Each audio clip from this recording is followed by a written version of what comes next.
Seja bem-vindo ao Amor Veritatis. Hoje a gente começa algo especial. Uma minissérie de 3 partes dedicada às virtudes teologais, aquelas virtudes que nos são dadas diretamente por Deus para nos guiar a um fim que ultrapassa a nossa própria natureza.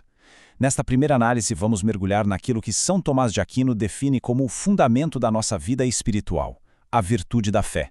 Vamos juntos? Já pararam para pensar nisso? Por que será que acreditar em algo que não podemos ver é tão central, tão necessário na vida cristã? O que é exatamente a fé? E por que ela é considerada o alicerce de tudo? Para a gente responder a isso, vamos direto à fonte, mergulhando nos ensinamentos de São Tomás de Aquino.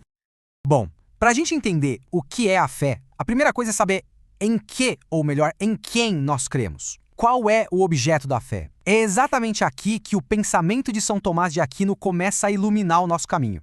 O ponto central de tudo é esse conceito de verdade primeira. E veja bem, não se trata só de mais um fato em que se deve acreditar. A verdade primeira é o próprio Deus. Ele é o motivo, a razão fundamental pela qual a gente acredita em todas as outras verdades da fé. Nós não cremos por causa de uma prova de laboratório, mas porque a própria verdade se revelou a nós. Agora, olha que interessante essa distinção que São Tomás faz. Ele separa o objeto informal e material. Parece técnico, mas é bem simples. Pensa assim. O objeto material é o que a gente crê. A Santíssima Trindade, a encarnação, os sacramentos e por aí vai. Já o objeto formal é o porquê a gente crê nisso tudo. E o porquê é um só, a autoridade do próprio Deus, a verdade primeira que revela todas essas coisas. Ou seja, cremos em muitas verdades, mas o motivo é um só. E essa citação aqui resume tudo de uma forma brilhante. A fé não está flutuando no vazio, sabe? Ela se ancora, ela se apoia na própria verdade de Deus. É através da verdade dele que a gente dá o nosso sim para todo o resto. Ok, então já entendemos em que nós cremos. Agora, vamos para a segunda parte. Como é que isso acontece? Como é que funciona, dentro de nós, o ato de crer? São Tomás nos dá uma definição que é de uma precisão incrível. Crer é cogitar com assentimento. Cogitar, aqui, é o movimento da nossa mente que pensa, que considera algo, mas ainda não tem aquela certeza que vem da visão, sabe? E assentimento é a adesão firme. Então, crer é o ato do nosso intelecto de dizer um sim decidido a uma verdade que ele não consegue ver ou provar por conta própria. E como é que esse sim acontece?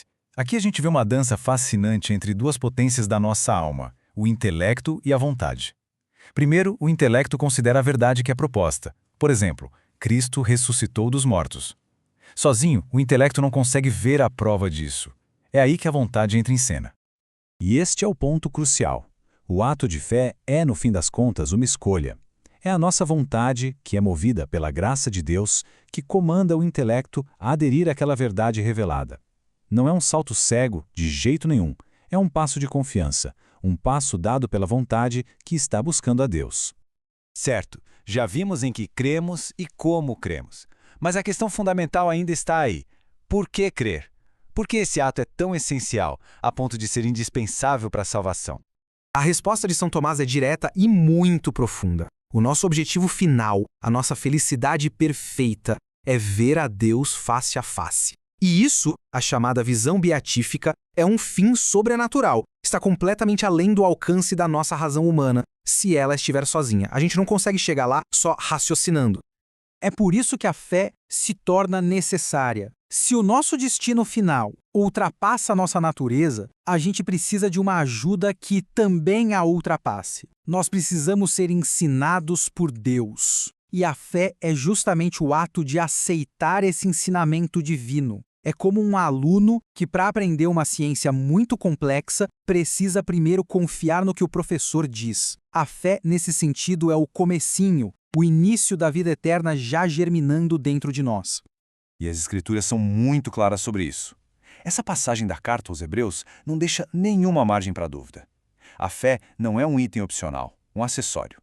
Ela é a condição fundamental para a gente se aproximar de Deus e caminhar na direção do nosso fim último. Chegamos agora ao nosso último ponto, e ele conecta tudo o que a gente viu até aqui. Depois que se tem esse ato de crer, a história acaba? São Tomás nos diz que não. Existe uma distinção importantíssima a ser feita. A questão é a seguinte: será que basta concordar intelectualmente com as verdades da revelação para ter a virtude da fé na sua plenitude? A resposta para isso nos leva a uma das doutrinas mais bonitas da teologia. Dá uma olhada nessa comparação. De um lado, existe a fé informe. É o puro assentimento do intelecto. A pessoa realmente acredita, é uma fé real, mas, como não está unida à caridade, é como um corpo sem alma. É uma fé morta.